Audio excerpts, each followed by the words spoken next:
Greetings to one and all in the most holy and matchless name of our Lord and Savior Jesus Christ. Indeed, yet it is once again a great joy and privilege for all of us to be able to join together in this second session of Living the Story, Integral Mission and the Centrality of the Gospel. फिर से एक बार आप सबों का अभिवादन करते हैं और परमेश्वर पिता का धन्यवाद करते हैं कि हम इस सीरीज के दूसरे सेशन में फिर से एक बार एकत्र होने पाए, जिसका शीर्षक है कहानी को जीना, जिसमें हम सुसमाचार को केंद्र में रख के हम हमारे पूरे मसीह मिशन को देखने का प्रयास कर रहे हैं. Without wasting any time, I'd like to straight away give this time to Dr. Chris Wright, who would lead us into this second session. Over to you, sir. So let's now go around those three main focal points that were on the screen a moment ago, and I shall just get them back up for us. Here they are, and see how they connect to the Great Commission in each case. And here's the first, that is that we are to be building the church through evangelism and teaching, those first two marks of mission. Go and make disciples of all nations, said Jesus, baptizing them and teaching them. And of course, baptizing new believers must presuppose the task of evangelism, which, as we rightly saw, has to be the first mark of mission. तो आइए अब हम इन तीन जो मुख्य बातों के बारे में हमने पिछले सेशन में देखा था, उन पर हम मनन करना चाहते हैं. और उसमें से सबसे पहला जो था वो ये है कि हमें कलीसिया को बांधना है. कलीसिया को कैसे बांधेंगे? सुसमाचार प्रचार करके और सिखा के. ये दरअसल में हमारे मिशन के पहले दो मुख्य चिन्ह हैं. वचन में लिखा है कि जाओ और सब देश के लोगों को शिष्य करो, चेले बनाओ, और यीशु मसीह के नाम में आप उन्हें बपतिस्मा दो और उनको सिखाओ. और यहाँ पर जो बपतिस्मा देने की जो बात है वो दरअसल में हमें नए विश्वासियों को सुसमाचार प्रचार के द्वारा विश्वास में लाने की बात है, उस तरफ हमें इशारा कर रही है, जो दरअसल में हमारे मिशन का पहला चिन्ह है. Evangelism basically means gospeling. It's the same word in Greek, actually. Gospeling the good news of what God has promised and accomplished through Christ. It means telling the whole story of what God has done from both parts of the Bible, Old and New Testament. It announces the good news that the God who created the world has acted to save the world from the consequences of human sin and satanic evil, telling the story that God has done this through his Son, Jesus of Nazareth, who came in fulfillment of God's promise to Israel. He was God's anointed and appointed Messiah. He died for our sins on the cross, and he was raised again to life by the power of God. And that this same Jesus is now ascended and reigning Lord, and that he will return as judge and as king to claim his inheritance along with redeemed humanity from every nation in the new creation. और इसका दरअसल में मतलब यह है कि सुसमाचार प्रचार करना. ग्रीक में, यूनानी भाषा में दरअसल में इसी शब्द का उपयोग किया गया है. सुसमाचार प्रचार करना मतलब जो परमेश्वर ने जो वचन दिया था और जिस प्रकार वचन को परमेश्वर यीशु मसीह में परिपूर्ण किया, उस अच्छे समाचार की घोषणा करना. इसका मतलब है कि परमेश्वर ने जो पुराने और नए नियम में जो कार्य किए हैं उनकी घोषणा करना, वो पूरी की पूरी कहानी बताना. इसका मतलब है सुसमाचार प्रचार करना. और सुसमाचार प्रचार करने में तो हम इस अच्छे समाचार की घोषणा करते हैं जिसके अंदर हम बताते हैं कि परमेश्वर ने सृष्टि को बनाया है. उन्होंने ही फिर इस सृष्टि को पाप के परिणामों से, मानवीय दुष्टता के परिणामों से बचाने के लिए वे खुद कार्यरत हुए. उस कहानी को बताना जिसमें हम बताएंगे कि परमेश्वर ने अपने पुत्र यीशु मसीह के द्वारा जो जो कार्य किए हैं, जो हमारे मध्य में परमेश्वर ने जो वचन इजरायलियों को दिए थे उसके लिए वे आए. वो परमेश्वर यीशु मसीह जो थे वे परमेश्वर के अभिषिक्त थे, उसके साथ साथ नियुक्त मसीहा थे. परमेश्वर यीशु मसीह हमारे पापों के लिए मारे गए, उस क्रूस पर उन्होंने अपनी जान दे दी, और तीसरे दिन परमेश्वर के सामर्थ्य में वे फिर से जी उठे. और ये वही यीशु मसीह है जो स्वर्ग में चले गए और अभी हमारे प्रभु के तौर पे पिता के दाहिने हाथ में बैठकर वे राज कर रहे हैं. और यही यीशु मसीह वो है जो फिर से एक बार एक न्यायाधीश के तौर पे आने वाले हैं. और वे जो राजा है अपने राज्य की मांग वे करने वाले हैं। और फिर वो मुक्त मानव जात, जो पाप मुक्त मानव जात है, उनके साथ मिलकर वे राज करेगी। और ये पाप मुक्त मानव जात जो है वो हर एक जाति के, हर एक देश के लोगों में की होगी। So evangelism means announcing this good news of what God has done through Christ, and then inviting people to turn in repentance from whatever false world story that they're living in, and to put their faith in this Jesus for their salvation. And when they do make that response, then we can assure them in God's name that they now have a part in that great Bible story of God's planned future for the whole world. They will know that their sin is forgiven, that they can enjoy a right relationship with God, both now and for all eternity. And so with that response, they can be baptized into relationship with the living God as their Father, and God the Son, and God the Holy Spirit. इसका मतलब यह है कि सुसमाचार प्रचार करना मतलब परमेश्वर पिता ने यीशु मसीह के द्वारा जो अच्छा कार्य किया है उसकी घोषणा करना, और उसके साथ साथ कि लोग जो है वे अपनी झूठी मानसिकताओं में से जिनमें वे अभी जी रहे हैं उनमें से वे वापस मुड़े, पश्चाताप करें और अपने विश्वास को यीशु मसीह पे दे, ताकि यीशु मसीह उन्हें उद्धार दे। और दरअसल में जब वे इस प्रकार का प्रतिसाद देते हैं तब हम उन्हें इस प्रकार की बात निश्चितता से कह सकते हैं परमेश्वर के नाम में कि वे अब बाइबल की इस महान कहानी के भाग है, कि वे अब परमेश्वर ने जो नियुक्त जो भविष्य पूरे विश्व के लिए रखा है उसके भी वे भाग है।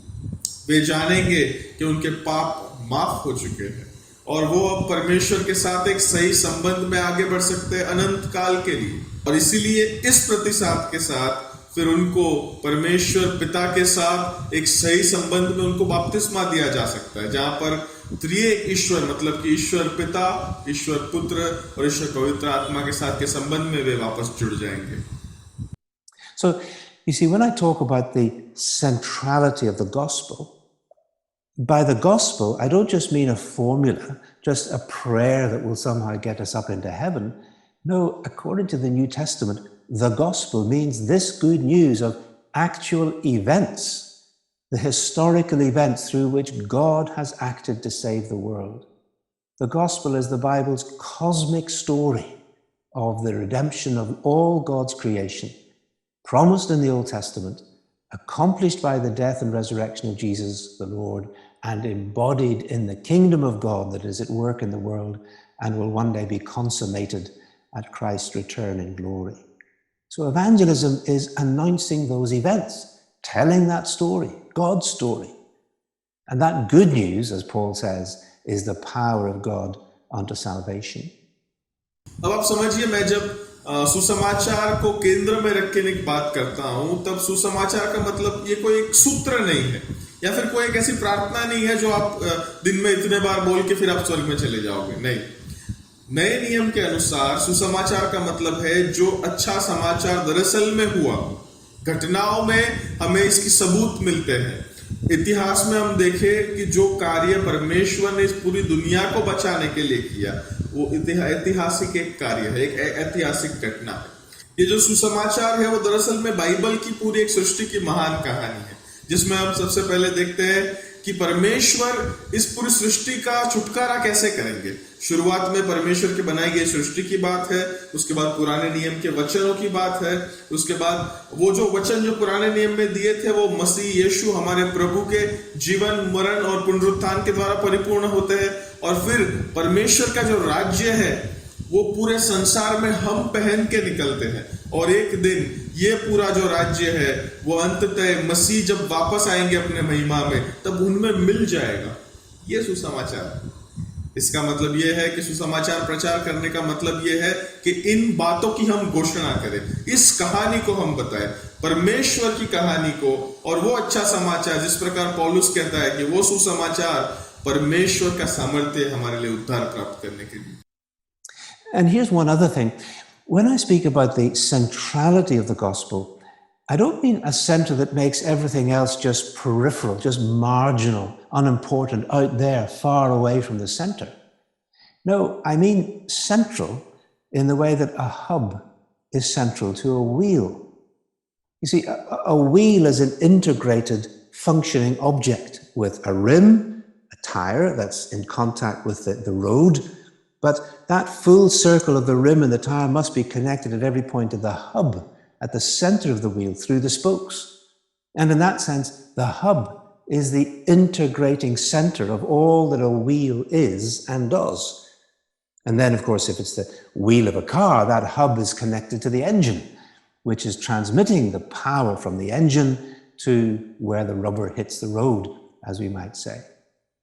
And in this analogy or this picture for integral mission, the engine is the dynamic power of the biblical gospel. It's what God has done in Christ to save the world.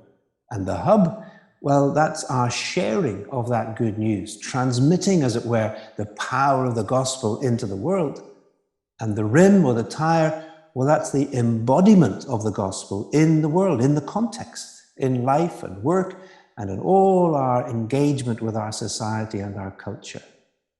So you see, to engage in integral mission, you need this integration between the facts, the truth of the gospel, that's the engine, and the declaration of that in evangelism, that's the hub, and then the embodiment of it in social and contextual engagement with society and creation, the tire. और यहाँ पर एक और बात है कि जब मैं सुसमाचार को केंद्र में रखने की बात कर रहा हूँ, उसका मतलब ये नहीं कि मैं ये कह रहा हूँ कि वो केंद्र में और बाकी सब महत्व के नहीं है या फिर बाकी सब बहुत कम महत्व के, ऐसा मैं कुछ भी नहीं कहना चाह रहा हूँ। जब मैं केंद्र कहता हूँ, सुसमाचार केंद्र में, इसका मतलब यह है कि वो तो एक हब के समान है जो एक व्हील में या फिर एक पहिए में हमें मिलता है। आप देखें एक पहिया कैसा होता है, एक व्हील कैसा होता है, इसके अलग अलग भाग होते हैं। सबसे पहले सबसे केंद्र में एक हब होता है, उसके बाद उसको जुड़ती हुई लकड़ी या फिर स्पोक्स होते हैं, और उसके बाद वो रबर का जो है वो पूरा टायर होता है। ऐसे 3 अलग अलग भाग होते हैं। अगर आप कार के व्हील की बात कर रहे हो, कार के पहिए की बात कर रहे हो, तो वो जो हब है, जो बीच का जो भाग है, वो फिर वो सीधा इंजन से जुड़ा हुआ होता है, जो उसको पावर सप्लाई करती है, फिर जो पावर वो ट्रांसमिट करती है, जिससे कि फिर वो रबर जब उस रोड को चले तो वो आगे बढ़ पाए गाड़ी। आप इस अलंकार को समझने का प्रयत्न करिए। ये जो चित्र है वो दरअसल में हमारा इंटीग्रल मिशन, मतलब किस प्रकार मिशन का एकीकरण करके हम मिशन को समझ सकते हैं, उसका एक चित्र है। यहाँ पे जो इंजन है वो दरअसल में बाइबल में कि सुसमाचार का बहुत ही दृढ़ ऐसा सामर्थ्य है। वो है जो परमेश्वर पिता ने यीशु मसीह के द्वारा इस पूरी दुनिया को बचाने के लिए किया है। फिर जो बीच का जो हब है वो दरअसल में हम जब सुसमाचार को लोगों के सामने प्रचारित करते हैं वो है, और वहीं से देखते हैं कि परमेश्वर के सुसमाचार का सामर्थ्य है वो पूरी दुनिया में जाता है। उसके बाद जो रिम या फिर जो टायर है, जो रबर है, वो दरअसल में हम जब इस दुनिया के अंदर सुसमाचार को ग्रहण करके चलते हैं, दुनिया के संदर्भ अनुसार, दुनिया के जीवन और कार्य के अनुसार, वो है। और दरअसल में हम जब इस समाज में और इस संस्कृति में जीते हैं, तब हमें सुसमाचार को ग्रहण करके अपने ऊपर पहनकर हमें चलने की आवश्यकता है। वो इस बात को दर्शाते हैं। तो आप समझिए कि ये जो मिशन, एकीकृत मिशन जो है, इंटीग्रल मिशन जो है, वो इस प्रकार का है। यहाँ पे हमें कुछ महत्वपूर्ण सच्चाइयों को एक करने की आवश्यकता पड़ती है। उसमें से पहली बात यह है कि सुसमाचार के सत्य की बात है, जो हमारा इंजन है। उसके बाद सुसमाचार प्रचार करने की, घोषणा करने की बात है, जो मुख्य केंद्र का वो हब है। और उसके बाद सुसमाचार को हमें इस संदर्भ अनुसार और हमारे संस्कृतियों के अनुसार, समाज के अनुसार हमें हमारी समाजों के अंदर पहन के चलना है, जो टायर है या फिर वो रबर है। And that brings us then to our second mark of mission in this essential task of building the church. Because Jesus also said, didn't he, teaching them. Make disciples, teaching them. और उससे ही हम हमारे mission के इस दूसरे चिन्ह के ऊपर आते हैं, जो दूसरा एक बहुत ही महत्वपूर्ण कार्य है जो हमें इस कलीसिया को बांधने के लिए करना चाहिए। यीशु मसीह ने भी खुद ये किया था। हम देखते हैं कि यीशु मसीह ने चेलों को सिखाया, सिखाने की बात है, उन्हें सिखाना, चेले बनाना, उन्हें सिखाना। You see, in the Great Commission itself, Jesus immediately added this command, teaching them to observe all that I have commanded you. That is, we are to make disciples, the way Jesus himself made disciples. The seed, as he put it, needs deep soil, good roots, in order to bear fruit. So churches need not only to be planted through evangelism, but also watered, as it were, through teaching. Both evangelism and teaching are included in the Great Commission. They are integral, essential parts of our mission. आप ये देखिए कि ये जो महाआज्ञा जो मत्ती 28 में दी गई है, वहां पर यीशु मसीह ने खुद ही तुरंत ही इस आज्ञा को जोड़ा था। उन्हें सिखाओ कि वो जो चीजें मैंने उन्हें आज्ञा दी है कि वे उन्हें पाले या फिर उसका अनुसरण करें। इसका मतलब यह है कि हमें चेले भी उसी प्रकार से बनाने हैं जिस प्रकार यीशु मसीह ने चेले बनाए थे। आप समझिए कि जो बीज है उन्होंने बोया है, अब वो कौन सी जमीन पर गिरा है और वो किस प्रकार फल देगा, वो परमेश्वर के ऊपर है। इसीलिए कलीसिया को ना ही केवल हमें नए कलीसिया को स्थापित करना है सुसमाचार के द्वारा, परंतु उसके साथ साथ हमें उन नई की स्थापित की गई कलीसिया को हमें शिक्षा रूपी या फिर शिक्षण रूपी पानी को भी डालना है ताकि वो बढ़े। दोनों सुसमाचार प्रचार और सिखाना, ये दोनों के दोनों जो है वो महाआज्ञा में जुड़े हुए हैं, एक ही साथ वे आते हैं और वो हमारे मिशन कार्य के बहुत ही महत्वपूर्ण अभिन्न अंग है।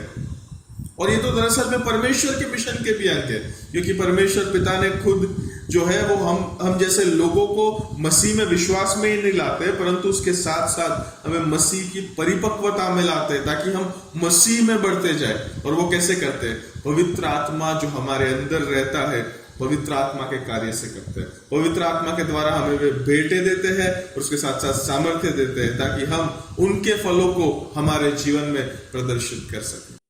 But they're also part of the mission of God, because God himself is at work, not only bringing people to faith in Christ, but also bringing them to maturity in Christ through the work of the Holy Spirit, who lives within them with his gifts and his power and bearing his fruit in their lives. Now, teaching is deeply rooted in the Bible. In fact, it was an essential part of the way that God called and shaped and educated his people Israel in the Old Testament, where we find such an emphasis on teaching within the family and by the priests and the prophets and the wise men and so on. अब ये जो सिखाने की बात है वो Bible में बहुत ही दृढ़ मूल से धरी हुई ऐसी बात हम देखते हैं दरअसल में कि जिस प्रकार परमेश्वर इजरायली देश को पुराने नियम में बुलाहट देता है, उन्हें आकार देता है, उसके लोगों को शिक्षण देता है, उसका ये बहुत ही महत्वपूर्ण भाग है। और यहाँ पर हमें सिखाने का महत्व दिखाया गया पुराने नियम में भी कि परिवारों को हमें सिखाना है, वचनों को हम हमारे मन में रखना है, नियमों को हमें याद करते रहना है। इसी बात का महत्व तो हमें याजकों ने, नबियों ने, उसके साथ साथ ज्ञानी पुरुषों ने और अनेक ऐसे लोगों ने पुराने नियम में सिखाया। So it's not at all surprising that when Jesus comes along, he comes as a teacher. Of course, he was much more than that, but they called him rabbi because he taught. From the moment he called his disciples to follow him, he was teaching. Because Jesus knew that making disciples doesn't happen overnight. And then if we move on from Jesus and think about Paul, of course, we often think of him as the great missionary church planter. But what is also clear is that teaching was integral to Paul's missionary work. Now, of course, quite often he had to leave a newly planted church pretty quickly under threat because of violence. But when Paul had the opportunity, as for example in Ephesus, he stayed there for nearly 3 years. And in that time, his constant teaching transformed a small group of just 12 disciples that he found there when he arrived into a city church with several households and functioning elders. And Paul reminds those elders, doesn't he, in Acts chapter 20, the elders of the church of Ephesus, that he had taught them not only what was helpful for them, but he said the whole counsel of God, which I think means the whole scriptural revelation of God's great plan and purpose. And when Paul couldn't personally do that teaching himself, well, he made sure that somebody else was doing it. Part of his missionary team, people like Timothy or Titus or Apollos, rather like Apollos. He's a great cross-cultural missionary. He came from Alexandria in North Africa. He was a Jew. He learned the scriptures. That means, of course, the Old Testament. And he was also a gifted teacher. And then he gained some more theological education himself in the home of Priscilla and Aquila over in Asia. So he went from Africa to Asia. And then he went on to Corinth in Europe, where he systematically engaged in a teaching program. This is what Luke tells us about Apollos in his work in Corinth at the end of Acts chapter 18, that Apollos was a great help to those who by grace had believed, this young church that had been planted by Paul. For he vigorously refuted his Jewish opponents in public debate, proving from the scriptures that Jesus was the Messiah. Or, in our kind of theological language, Apollos was engaged in Old Testament hermeneutics, Christology, and apologetics. He was a theological educator. और वो ये कोई अचंभित करने वाली बात नहीं है, जब यीशु मसीह भी जब आते हैं तब वो एक गुरु, एक रब्बी के तौर पे आते हैं, क्योंकि हम उन्हें रब्बी कहते हैं काफी बार पुराने नए नियम के अंदर, क्योंकि हम उन्हें नए नियम में काफी बार रब्बी कहकर पुकारते हैं, क्योंकि उन्होंने जिस क्षण चेलों को बुलाहट दी उसी क्षण से उन्हें सिखाना शुरू कर दिया। वे सिखाते रहे, क्योंकि यीशु मसीह को पता था कि चेले बनाना कोई एक रात का काम नहीं है। अभी हम यीशु मसीह से आगे बढ़े तो हम पौलुस के बारे में सोच सकते हैं। पौलुस ने भी, हम काफी बार उसे एक बहुत ही बड़ा मिशनरी, कलीसिया को स्थापित करने वाला हम मानते हैं कि उसने बस कलीसियाओं की स्थापना की। बट एक और बात जो स्पष्ट है वो ये है कि सिखाने का जो कार्य है वो भी पौलुस के मिशनरी कार्य का बहुत ही अभंग अंग था। हमें काफी बार पता है कि कुछ नई जगहों को उसे तुरंत छोड़ना पड़ा था, क्योंकि उसको खतरा था, हिंसा हो सकती थी उसके प्रति, उसको जल्दी छोड़ना पड़ा था। परंतु पौलुस को जब भी कभी मौका मिला, जैसे कि हम एफेसस में देखते हैं कि एफेसस में वो 3 साल तक रहा और वहां के लोगों को निरंतर वो सिखाता रहा। और फिर एक छोटा सा जुट, जो 12 चेलों का जो जुट उसके पास वहां पर था, उन्हें वे सिखाता रहा और मसीह में परिपक्व करता रहा। प्रेरितों के काम 20वें अध्याय में हम देखते हैं, जहां पर एफेसस के वो अगुवों की बात की गई है। वहां पर लिखा है कि उन्होंने ना ही केवल उनको सिखाया, परंतु उनके साथ साथ परमेश्वर के पूरे काउंसिल को, परमेश्वर की पूरी सभा को उसने सिखाया। उसका मतलब मैं ये मानता हूं कि वो ये है कि उसने पूर्ण रीति से परमेश्वर के वचन को केंद्र स्थान में रख के, परमेश्वर का जो महान आज्ञा और हेतु था वो उन सबको सिखाया। टीचिंग मतलब कि सिखाना, वो पौलुस के मिशन कार्य का बहुत ही महत्वपूर्ण अंग था। और जब पौलुस व्यक्तिगत रीति से जब ये खुद नहीं कर पाया, तब उसने ये निश्चित तौर पे ध्यान रखा कि कोई ना कोई वो कार्य कर रहा है। मिशनरी कार्य जब पौलुस कर रहा था तब उसके साथ कुछ उसके टीम थे, जिसमें तिमोथियुस था, तीतुस था और अपोलोस था। मुझे अपोलोस सचमुच में बहुत पसंद है, क्योंकि वो एक बहुत ही अच्छा क्रॉस कल्चरल मिशनरी है, मतलब कि अपने संदर्भ से बाहर निकलकर दूसरे संदर्भ में जाकर सुसमाचार का प्रचार करने वाला है। वो अलेक्जेंड्रिया से था, जो नॉर्थ अफ्रीका में है। हम ये देखते हैं कि वो एक यहूदी था, उसने शास्त्र का अभ्यास किया था। इसका मतलब यह है कि पुराने नियम का, और उसके साथ साथ वो बहुत ही एक अभिषिक्त ऐसा शिक्षक भी था। उसने उसके साथ साथ धर्म वैज्ञानिक शिक्षण भी प्राप्त किया था। वो एक्विला और प्रिस्किला के घर के अंदर हम देखते हैं, जब वो एशिया में था, और उसके बाद वो वहां पर लिखा है कि अफ्रीका से वो एशिया में गया, और फिर वो एशिया से कोरिन्थ में गया, जो कि यूरोप में थी, और जहां पर उसने इस प्रकार के शिक्षण देने के कार्य को शुरू किया। लूका हमें इस बात को बताता है अपोलोस के बारे में, जबकि वो कोरिन्थ में था। ये प्रेरितों के काम 18 में लिखा है कि अपोलोस जो था वो वहां की कलीसिया और जो लोग परमेश्वर पर विश्वास करते थे उनके लिए बहुत ही अच्छी मदद, बहुत ही अच्छी सहाय बन चुका था। वो ये जो नई कलीसिया की स्थापना पौलुस के द्वारा की गई थी, उसने तो वहां पर जाके बहुत ही स्पष्ट रीति से यहूदियों का विरोध किया था, बहुत ही जाहिर में यहूदियों का विरोध किया था।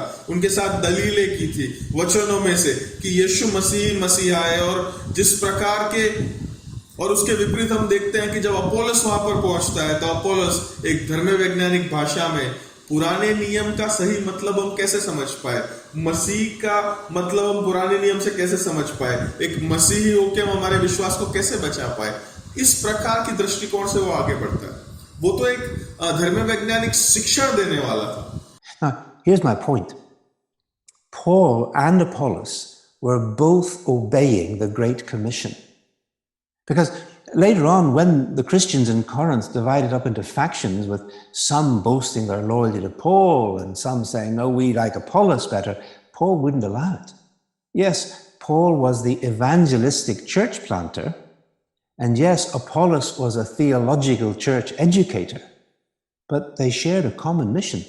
Paul insists that the evangelist, the planter, and the teacher, the waterer, they have one purpose, he says, a single mission. In Greek, he says they are one. यहाँ पे जो मेरा मुख्य मुद्दा है वो ये है कि पौलुस और अपोलोस जो थे वे दोनों के दोनों महाआज्ञा का पालन कर रहे थे, क्योंकि आगे जाके हम देखते हैं कि कोरिन्थ में जो मसीही थे उनमें भी एक प्रकार का विभाजन पड़ चुका था। कुछ कह रहे थे कि मैं अपोलोस का हूं, कुछ कह रहे थे नहीं पौलुस अच्छा नहीं, अपोलोस अच्छा इसलिए मैं अपोलोस का हूं, परंतु पौलुस उनमें से किसी का नहीं मानता है। पौलुस उन सबको बताता है कि हमारा एक कॉमन गोल है, हमारा एक साधारण मतलब कि सबका जो मुख्य गोल है, एम है, ध्येय है, वो ये है कि मसीह की कलीसिया की बढ़ोतरी हो। यहाँ पर पौलुस जो है वो एक सुसमाचार प्रचारक है, कलीसिया को स्थापन करने वाला है, और अपोलोस जो है वो दरअसल में एक शिक्षक है। आप समझिए, कलीसिया को स्थापन करना, सुसमाचार प्रचार करना और सिखाना, ये दोनों के दोनों हमारे मिशन के बहुत ही महत्वपूर्ण अंग है।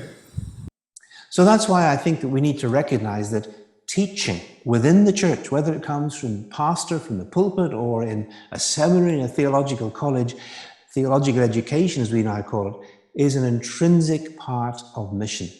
It's not an extra. It's not ancillary to the real mission. It doesn't just come along after the mission's been done. No, if we take Jesus seriously, then teaching is included within our obedience to the Great Commission. It's part of biblical mission. So that then is our task of building up the church through evangelism and teaching, that left-hand side of our diagram. And we do both of those because Jesus is Lord of the church and of every disciple. ऐसा कुछ नहीं है कि ये सिखाने की जो बात है, थियोलॉजिकल एजुकेशन, धर्म वैज्ञानिक शिक्षण ग्रहण करने की जो बात है, वो कोई ज्यादा की बात है। नहीं, ये ज्यादा की बात नहीं है। वो सुसमाचार प्रचार के साथ साथ ये आती है, क्योंकि जब आप सुसमाचार प्रचार करते हैं उसके बाद आपकी जिम्मेदारी है कि आप उन लोगों को जिनको आपने सुसमाचार प्रचार किया है उन्हें आप वचन में सिखाते भी रहे। तो इसीलिए कलीसिया को बांधने का जब हम कार्य करते हैं तो हमारा कार्य ये है कि सुसमाचार प्रचार के द्वारा और सिखाने के द्वारा इस कार्य को हम करें, जो कि हमारे दाहिने ओर के हमारे चित्र में देखते हैं। और हम इन दोनों चीज को करते हैं। क्यों करते हैं? क्योंकि यीशु मसीही कलीसिया के और हर एक चेलों के प्रभु है। प्रभु आप सबों को आशीष दे। हमारी प्रार्थना है कि अब से लेके अगले इतवार को जब हम फिर से एक बार इसके तीसरे सेशन में मिलेंगे तो परमेश्वर अपनी कृपा तब तक हम सबों पर बनाए रखेगा। आमीन।